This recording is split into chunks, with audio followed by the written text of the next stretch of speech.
Be still and know. What happened when I did nothing? Psalm 46:10 from one Bible verse. SW I was doing everything but nothing was working. I had 3 part-time jobs, mounting bills, and a prayer list that felt more like a desperate grocery list of miracles.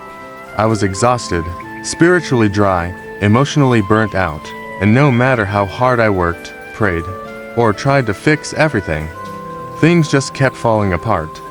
One afternoon, after yet another job rejection email, I sat on the floor of my studio apartment and cried, "God, what do you want me to do?"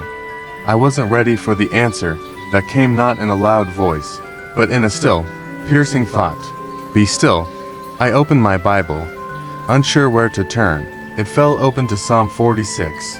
My eyes stopped at verse 10. Be still, and know that I am God. I scoffed. Be still. Seriously, everything in my life felt like it was on fire, and I was supposed to just sit, but I was too tired to argue. So, for the first time in months, I didn't make another to-do list. I didn't send another resume. I didn't scroll through job sites or stress over unpaid bills. I sat on my bed, Bible in my lap, and whispered, "Okay, I'll be still." The first few days were agonizing. My brain raced.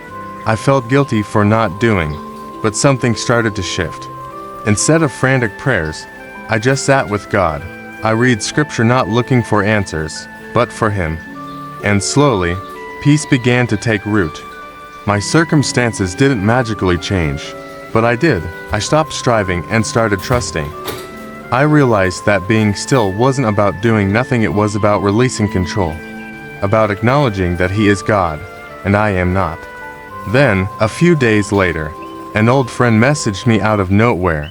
Her company was hiring, a position I never applied for, one I never even considered. I got the job, better pay, better hours, and the peace that came with knowing it wasn't my hustle, it was His hand. That verse, Psalm 46:10, became my anthem. Be still and know. Know what? That God is still in control, still working, still good even when we stop. Friend, maybe you're in a season where everything feels urgent and nothing feels stable. Maybe you think if you just do more, try harder, run faster, it will all fall into place. But sometimes, the most powerful thing you can do is nothing. Just be still and know that He is God. Share and comment this if you believe God still writes the best stories.